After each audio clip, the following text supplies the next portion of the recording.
Muy buenos días tengan todos ustedes. Muchísimas gracias por atender esta convocatoria. El día de hoy queremos anunciarles que a partir de un intenso esfuerzo de diplomacia parlamentaria y reconociendo el liderazgo del Senado mexicano y de nuestro país en la lucha por la seguridad internacional, por las políticas de desarme, por la promoción de la paz, la Unión Interparlamentaria ha determinado que la senadora Laura Rojas asuma la presidencia de la Comisión de Paz y Seguridad Internacional. No solamente es un reconocimiento a la presencia mexicana en los foros internacionales, sino también un reconocimiento al liderazgo y a la presencia que ha tenido el Senado y destacadamente la senadora Laura Rojas en ese espacio internacional. Es el espacio, por definición, más amplio de diplomacia parlamentaria, de representación parlamentaria en el mundo. Prácticamente están ahí integrados todos los parlamentos que forman parte de la Liga de las Naciones Unidas, los que tienen reconocimiento como estados soberanos, y en consecuencia es el espacio de mayor influencia en nuestro mundo con respecto a ciertas políticas internacionales. Nos da mucho gusto anunciar que México ha logrado esta destacada posición en la Unión Interparlamentaria y queremos presentarles lo que será la agenda de trabajo desde la presidencia de la Comisión de Paz y Seguridad Internacional que asumirá próximamente, sí, ya está asumida, ya se ha tomado la protesta correspondiente por parte de nuestra compañera la senadora Laura Rojas. Quiero decirles que a partir de contactos que personalmente he tenido con presidentes de otros parlamentos, se ha hecho un reconocimiento muy especial a el nombramiento de la senadora Laura Rojas, a su destacada participación en la Unión Interparlamentaria, a una campaña muy intensa para lograr esta posición, pero que fue resuelta de manera unánime por los distintos países que integran la Unión Interparlamentaria. Le doy la palabra a la senadora Laura Rojas para que comente cómo se ha dado este proceso y, por supuesto, para que comparta con ustedes el programa que el Senado de la República, nuestro país, impulsará en esta importantísima comisión de la Unión Interparlamentaria. Muchas gracias, presidente. Muy buenos días a todos y a todas. Pues en primer lugar quiero reconocer al presidente Roberto Gil y a la mesa directiva por el irrestricto compromiso y respaldo permanente que le han dado a toda la delegación que por parte del Senado mexicano acudimos de manera permanente a las actividades de la Unión Interparlamentaria y por supuesto a esta candidatura. La candidatura pues tiene que ser hecha por el Senado, no es a título personal, fue el presidente de la mesa quien envió la carta de postulación y hace un mes en la pasada Asamblea General de la Unión Interparlamentaria que se llevó a cabo en la ciudad de Lusaka, en Zambia, pues como ya comentó el presidente Gil, resulté electa como presidenta de esta Comisión de Paz y Seguridad Internacional de la Unión Interparlamentaria, en la que participan más de 170 parlamentos de todo el mundo, que tiene 4 comisiones permanentes. La primera de ellas, la Comisión de Paz y Seguridad Internacional, la segunda es la de Democracia y Derechos Humanos, la tercera tiene que ver con temas económicos y de desarrollo, y la cuarta es una comisión que tiene que ver se llama Asuntos de la ONU y tiene que ver básicamente con la relación de la propia Unión Interparlamentaria con las Naciones Unidas. Como ustedes comprenderán, hay una estrecha relación y de manera permanente entre la Unión Interparlamentaria y la Organización de las Naciones Unidas. Esta primera comisión está integrada por un buró de 15 miembros que tiene representación geopolítica, es decir, hay representación de parlamentarios en el buró de todas las regiones del mundo y la agenda de trabajo que estaremos impulsando durante este año desde el Senado mexicano pues tiene que ver con 4 líneas prioritarias principalmente. En primer lugar, creemos muy importante actualizar a partir de la adopción de la nueva Agenda de Desarrollo 2030 de las Naciones Unidas el propio enfoque de los temas de seguridad y paz internacional en el mundo. Hay una clara asociación de esta agenda de paz y seguridad internacional a partir de la adopción de la Agenda 2030, es decir, desarrollo y paz y seguridad internacional como nunca antes en la comunidad internacional se vinculan y entonces también como parlamentarios tenemos que, en primer lugar, asumir esa nueva vinculación entre paz, seguridad y desarrollo y empezar a entender y desde los parlamentos coadyuvar a construir y a mantener la paz y la seguridad internacional a partir de nuevas amenazas que no son las típicas que el mundo conocía, como por supuesto siempre está la amenaza del desarme de las armas nucleares, específicamente una batalla que México ha dado históricamente, sino a partir de nuevas amenazas como el extremismo violento, como el terrorismo, como el ciberterrorismo, como el terrorismo biológico, en fin, una serie de nuevas amenazas que los parlamentarios tenemos que entender, asumir y ver y tomar decisiones sobre cómo desde los parlamentos podemos ayudar a combatirlos. En segundo lugar, vamos a tener un capítulo dedicado específicamente al tema del desarme, a partir de la creación en las Naciones Unidas de un grupo de composición abierta que tiene un mandato para dar una recomendación a la Asamblea General sobre cómo empezar una negociación de un instrumento internacional, tratado, convención o lo que sea para prohibir las armas nucleares. Esto es histórico, nunca se había tomado por parte de las Naciones Unidas una decisión de empezar a explorar el inicio de una negociación para prohibir las armas nucleares y en esta parte también trabajaremos desde la Unión Interparlamentaria para respaldar, reforzar, impulsar que los resultados de este grupo de trabajo pues vayan en el sentido, al menos que la visión de México y muchos países comparte, que es efectivamente urge un tratado de prohibición de las armas nucleares. En tercer lugar, tiene que ver con las operaciones para el mantenimiento de la paz. Recientemente el secretario general de la ONU pues ha enviado un informe a la Asamblea General sobre el estado de las 16 misiones de paz que existen en el mundo y sobre el futuro de estas misiones, principalmente en esta etapa tan complicada en la que han estado cuestionadas por abusos sexuales y México y la Unión Interparlamentaria tiene pues un especial interés en ver cómo podemos coadyuvar a que las operaciones de mantenimiento de la paz funcionen y funcionen bien. El último tema tiene que ver con el Tratado de Comercio de Armas, que es el tratado más importante reciente que ha adoptado la Organización de las Naciones Unidas, que el Senado mexicano ratificó hace más o menos un par de años. Y ahora lo que toca es la implementación en los países. Estaremos trabajando con la ONU para desarrollar un manual de implementación parlamentario, porque hay que armonizar leyes en los países de tal manera que se pueda implementar en los países. Son los 4 temas sobre los cuales estaremos este año trabajando desde la Unión Interparlamentaria y bueno, pues una vez más agradecerle al presidente Roberto Gil por todo el respaldo, el apoyo para que esta candidatura pudiera llegar a buen término y estamos a las órdenes para cualquier pregunta. Sí, presidente, gracias, senadora. Tenemos una lista de preguntas.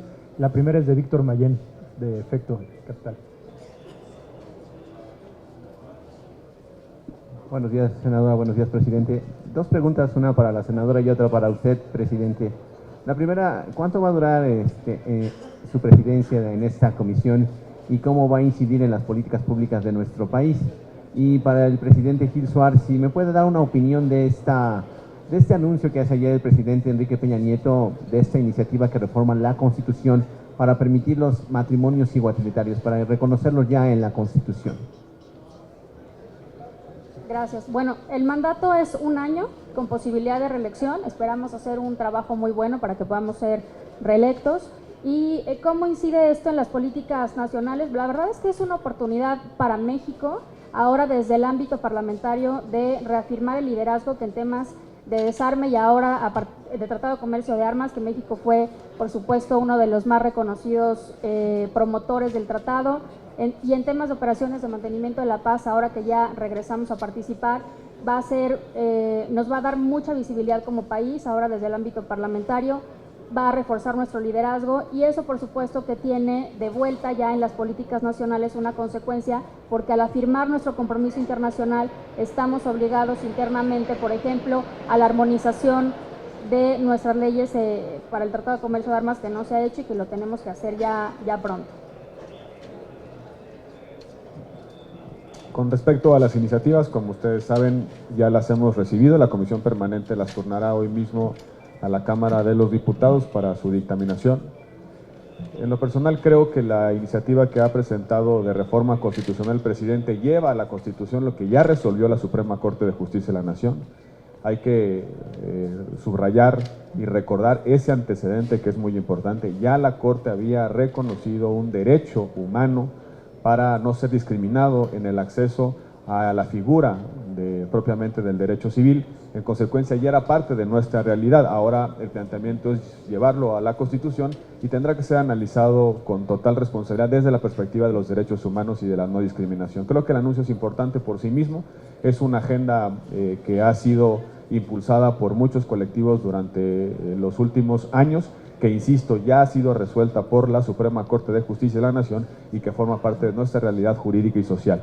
En consecuencia, creo que el Congreso tendrá que asumir con muchísima responsabilidad esta discusión, hacerlo con prontitud, también estudiar las implicaciones de la otra reforma que ha sido presentada, la otra iniciativa que implica modificaciones al Código Civil Federal para poder generar los espacios de libertad a la selección del género en documentos oficiales, específicamente actas de nacimiento y pasaporte. Creo que tiene una importante discusión en torno a los alcances de estos documentos. En lo personal, creo que es un tema que debemos ya abordar con total responsabilidad, pero a la luz de los derechos humanos que son una realidad en nuestro país. Senador, más allá de la trascendencia de la iniciativa y de reconocer este derecho ya en la Constitución, hay algunos autores que comienzan a cuestionar que el anuncio de ayer tiene tintes electoreros. Bueno, creo que es difícil para mí encapsular un asunto de esta importancia que tiene que ver con ejercicio de derechos a un asunto de carácter electoral. Hay muchas personas que, habiendo optado por una preferencia diferente, no tienen certeza jurídica en muchas de sus realidades de vida. En consecuencia, creo que no es tanto un tema de elecciones, sino más bien un tema de reconocimiento de derechos. No soy de los suspicaces que creen que todo lo que pasa en política tiene una motivación electoral. Hay muchas cosas que sí, pero creo que esta hay que verla desde la perspectiva de la ampliación de los derechos y de su efectiva garantía en nuestro país. Blanca Becerril, de Financiero Bloomberg.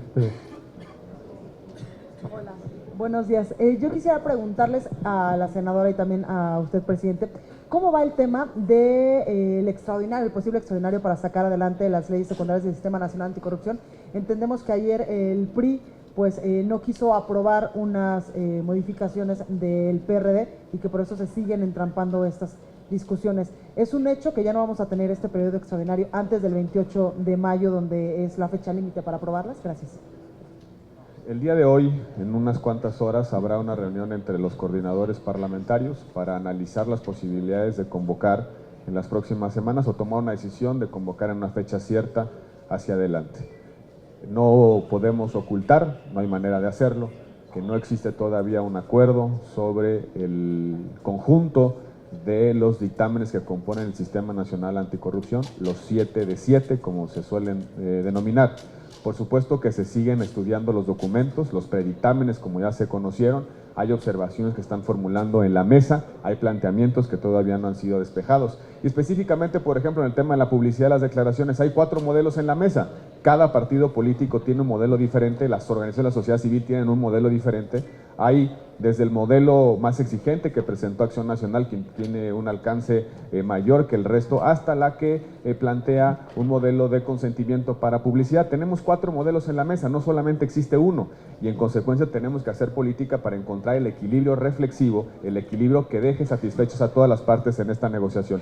Quienes piensen que estamos únicamente en un juego binario de decidir entre A o B, simplemente no conoce la complejidad del proceso. Lo que estamos tratando de resolver es entre un conjunto de modelos que han estado en la mesa desde que inició este proceso de negociación, porque cada grupo parlamentario ha presentado su visión, sus iniciativas, y también las organizaciones de la sociedad civil han presentado sus propios documentos, observaciones puntuales a las iniciativas, y han contribuido en el modelo de parlamento abierto a una discusión, a enriquecer técnicamente esta discusión. En consecuencia, tenemos que generar las condiciones en los próximos días, semanas, para tener y poder llevar a buen puerto un sistema nacional anticorrupción robusto, fuerte, eficaz, pero sobre todo funcional. ¿Quieres preguntar? Yo solamente quiero complementar lo que dijo el presidente Gil sobre los distintos modelos. No solamente hay distintos modelos o enfoques sobre la publicidad de las declaraciones, específicamente las patrimoniales, porque a pesar de que es conocido este tema como 3 de 3, prácticamente nadie, al menos en los medios de comunicación, está hablando ni de la de intereses ni de la fiscal. Se ha centrado toda la discusión en las patrimoniales, y la semana que entra estaremos enviándoles a todos ustedes un documento que explica todo lo que implica el sistema. El sistema son 7 leyes, y el tema de las declaraciones patrimoniales es un artículo de una ley más o menos de 250 artículos, que es la Ley General de Responsabilidades, que a su vez es solamente una ley de las 7.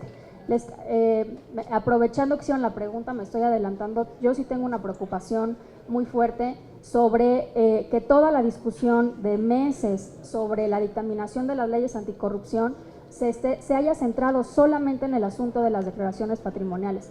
Y llamo la atención de esto porque también necesitamos de los medios de comunicación para difundir los otros temas que están siendo discutidos en la mesa. Por ejemplo, en la ley del sistema hay una serie de propuestas para incorporar al menos 5 plataformas de información, ¿no? Y en la propuesta son 5 plataformas, una fundamental es la de compras y obras públicas, que estaría integrando la información de todos los sujetos obligados de los 3 órdenes de gobierno sobre a quién se le vende, qué se le vende, si la licitación estuvo bien hecha, si fue adjudicación directa, etcétera, etcétera. Y, por ejemplo, esa plataforma no está siendo aceptada por nuestros colegas del PRI, del Partido Verde. Y no es un tema menor, tampoco es un tema menor, por ejemplo, las causales de remoción del secretario ejecutivo, las facultades del Comité de Participación Ciudadana, etcétera.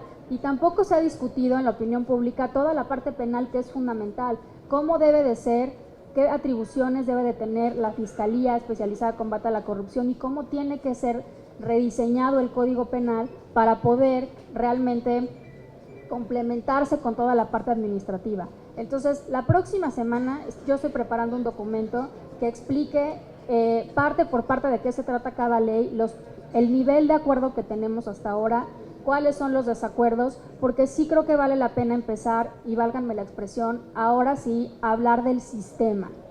La 3 de 3, aunque es un tema importante, y ustedes saben que yo pues la hice, etcétera, comparto plenamente la importancia de publicar el patrimonio de los servidores públicos, no es ni de lejos lo más importante del sistema. Y yo sé que estoy corriendo el riesgo de que me linchen públicamente, pero de verdad, yo creo que es momento de empezar a hablar del sistema y de las 7 leyes, porque no se conoce y no se ha discutido. Perdón. Pero hoy, a 10 días de que se vence el plazo, todavía no hay materia para este extraordinario en el Sistema Nacional Anticorrupción. Todavía no hay dictámenes, todavía no se han convocado a las comisiones para poder generar los 7 dictámenes que son necesarios para darle cuerpo y forma al Sistema Nacional Anticorrupción. Sí hay reuniones para determinar si estamos en condiciones o no de celebrar un periodo de sesiones extraordinarias en las próximas semanas, o bien fijarle fecha específica durante los próximos meses, quizá después del periodo electoral, o bien en algún momento de lo que será nuestro receso. Lo importante es, y quiero subrayarlo, es que no hemos dejado de trabajar en el tema, ni tampoco hemos dejado de discutir sobre la mejor forma de darle solución al conjunto de corchetes que ya ha señalado algunos la senadora Laura Rojas y que están en la discusión porque los modelos todavía no se han encontrado. Las posiciones no han encontrado un punto de encuentro y en consecuencia todavía no hemos logrado generar de consenso unos dictámenes que nos permitan ir al periodo de sesiones extraordinarias. Gerardo Segura, TV Azteca. Muchísimas gracias. Quisiera preguntarle en relación a lo comentado por el secretario de Salud en relación a la cuestión de la amapola, que no es momento ahorita de entrarle al debate cuando hay muchas voces que están pidiendo que se incluya en el debate, o que cuando menos no hay una posición cerrada a este tema y que no tienen que ir marihuana, luego amapola y luego una por una. O sea, podrían entrar en una discusión ya abiertamente sobre esta cuestión. Y bueno, quisiera que me preguntarle primero sobre eso. Yo soy de la idea de que tenemos que abrir la discusión sobre el nuevo marco regulatorio de las drogas en general y no ir sustancia por sustancia. Yo creo que lo que tenemos que hacer es cambiar los paradigmas y encontrar modelos regulatorios eficaces que nos permitan resolver el problema del mercado negro, del consumo y de también los efectos en la seguridad pública de todas las drogas ilegales que circulan en los mercados, tanto en nuestro país como en el extranjero. No me parece una buena idea fragmentar esta discusión en función de tipos de sustancias. Por supuesto que algunas sustancias plantean un debate con algunos matices, pero en el fondo lo que tenemos que discutir es qué tipo de aproximación de política pública vamos a tener como país en el tema de las drogas en función del daño a la salud del consumidor y de también sus efectos a los bienes colectivos, específicamente la salud pública y la seguridad de nuestro país. Yo creo que por ahí debemos empezar la discusión. Ahora, no hay ninguna iniciativa presentada específicamente sobre amapola, son dos cosas diferentes. Una cosa es discutir y otra cosa es generar un dictamen. Podemos generar un dictamen sobre marihuana porque tenemos un conjunto de iniciativas presentadas. En amapola no hay un planteamiento regulatorio concreto. Deberá generarse ese planteamiento, estudiarlo a cabalidad, ver cuáles son sus efectos, analizarlo desde la perspectiva de una política pública robusta, razonable, coherente, consistente. Y a partir de esa propuesta tomar decisiones. Creo que son dos momentos, dos tiempos totalmente diferentes. Abrir la discusión sobre la política contra las drogas ilegales y discutir el planteamiento concreto o el régimen legal que tiene la marihuana a partir de las iniciativas presentadas y eventualmente, una vez que haya un planteamiento con respecto a la amapola, hacer lo propio. Creo que ese es el tono y la secuencia de nuestras discusiones y por supuesto nadie está cerrado a las discusiones. Por cierto, fue un gobernador emanado del PRI, quien propuso, quien abrió esta discusión, el gobernador de Guerrero, seguido por muchas personas que creemos que es momento de darle una vuelta a la aproximación política y pública al tema de las drogas. Sí, la posición del gobierno debe ser cerrarse ahorita. La posición del gobierno debe ser generar los instrumentos, las iniciativas si las tiene, las propuestas si las hay, para empezar a hacer una discusión de política pública. Hay mucha información que se ha socializado, he leído en la revista Nexos de hace un par de meses la existencia de un informe importante generado por la Secretaría de Gobernación con respecto al mercado de la amapola en nuestro país y sus posibles usos medicinales. Allí hay información que puede ser importante para nutrir el debate. Podemos convocar expertos, podemos convocar a los actores políticos a que fijen su posición, pero insisto, lo que tenemos que empezar a resolver en nuestro país es la aproximación política, económica y social al tema de las drogas ilícitas en nuestro país. Si esto me lo permite, en otro tema, en relación a la marcha y plantón de los maestros que están ahorita, pues de alguna manera entorpeciendo el tráfico, no permitiendo la libre circulación, ¿qué debería hacer el gobierno, tanto federal como el gobierno local? Dialogar con ellos, dialogar sus posturas en relación a echar abajo la reforma educativa. ¿Cuál debería ser desde su punto de vista la posición del gobierno en este problema? Tanto diálogo como sea necesario, tanta aplicación de la ley como sea posible. Y lo que tienen que hacer es aplicar la ley, porque hay que hacer un reproche político a los integrantes de la coordinadora en dos sentidos.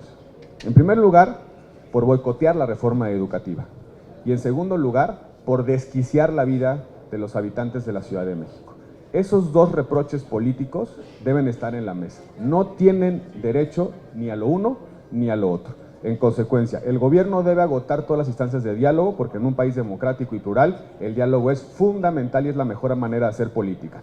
Pero también tiene que aplicar la ley tantas veces como sea necesaria y posible, porque quien se aparta de la ley tiene que pagar las consecuencias. Y aquí hay derechos de terceros involucrados, de los derechos de los niños que requieren la atención del servicio educativo mexicano y también el derecho de los habitantes de la Ciudad de México de poder vivir en orden, en paz, de poder circular en nuestra ciudad y también poder acometer sus actividades diarias, tanto laborales, de trabajo, educativas o de recreamiento.